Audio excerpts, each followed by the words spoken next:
رانی کوٹ قلعہ جاگتا ہوا سایہ۔ ایک خوفناک، پراسرار اور سسپنس سے بھرپور ہارر کہانی رات کے تقریباً 7 بج رہے تھے۔ سندھ کے بنجر میدانوں پر سورج کا آخری نارنجی سایہ پھیل رہا تھا۔ دور دور تک صرف خاموشی تھی، ایسی خاموشی جو انسان کے دل میں انجانا خوف بھر دے۔ ہوا خشک تھی، لیکن اس میں مٹی اور پرانی نمی کی عجیب سی بو شامل تھی۔ اسی سنسان راستے پر ایک سفید جیپ دھول اڑاتی ہوئی آگے بڑھ رہی تھی۔ جیپ کے اندر 5 لوگ بیٹھے تھے۔ ڈاکٹر آرین مہتا احسان قدیمہ کا مشہور محقق، روہت کیمرہ مین، ندھی ہسٹری ریسرچر، سمیر احسان قدیمہ کا طالب علم، اور کریم بخش مقامی گائیڈ۔ جیپ کے سامنے دور پہاڑوں کے درمیان رانی کوٹ قلعے کی دیواریں نظر آنے لگیں۔ وہ دیواریں اتنی لمبی اور پراسرار تھیں کہ ایسا لگ رہا تھا جیسے کوئی دیو ہیکل سانپ پہاڑوں پر لپٹا ہوا ہو۔ ندھی نے دھیرے سے کہا، یہ جگہ عجیب لگ رہی ہے۔ روہت ہنس پڑا، بس تمہارا وہم ہے۔ لیکن کریم بخش خاموش تھا۔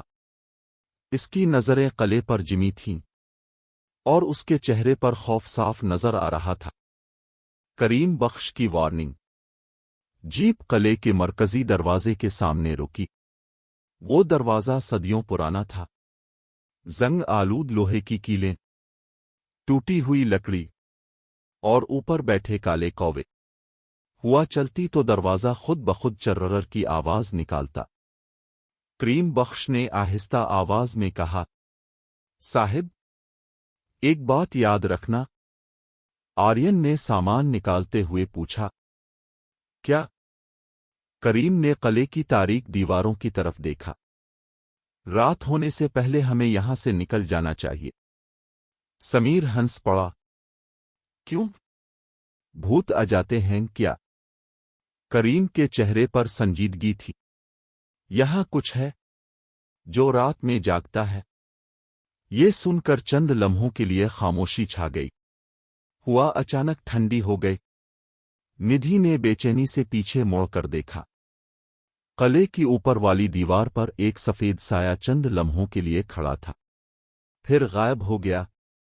قلعے کے اندر ٹیم قلعے کے اندر داخل ہوئی۔ اندر داخل ہوتے ہی ماحول بدل گیا۔ باہر کی گرم ہوا اب سرد محسوس ہونے لگی تھی۔ ٹوٹے ہوئے محراب، خالی راہداریوں میں گونجتی قدموں کی آواز، دیواروں پر جمی کائی، اور ہر طرف اندھیرا۔ ایسا لگ رہا تھا جیسے قلعہ زندہ ہو۔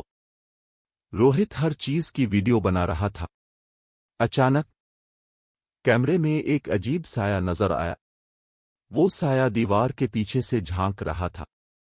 روہت فوراً مڑا، لیکن وہاں کوئی نہیں تھا۔ اس کا دل زور زور سے دھڑکنے لگا۔ پراسرار سرنگ۔ قلعے کے ایک کونے میں انہیں زمین کے اندر جاتی ہوئی ایک پرانی سرنگ ملی۔ سرنگ کے اندر سے ٹھنڈی ہوا آ رہی تھی، اور اس ہوا کے ساتھ سی کے دھیرے دھیرے سانس لینے کی آواز۔ ندھی خوفزدہ ہو گئی۔ ہمیں یہاں نہیں جانا چاہیے۔ لیکن آرین ضدی تھا۔ اسی لیے تو آئے ہیں۔ سب نے ٹارچ جلائی اور سرنگ میں اترنے لگے۔ سرنگ کی دیواریں گیلی تھیں۔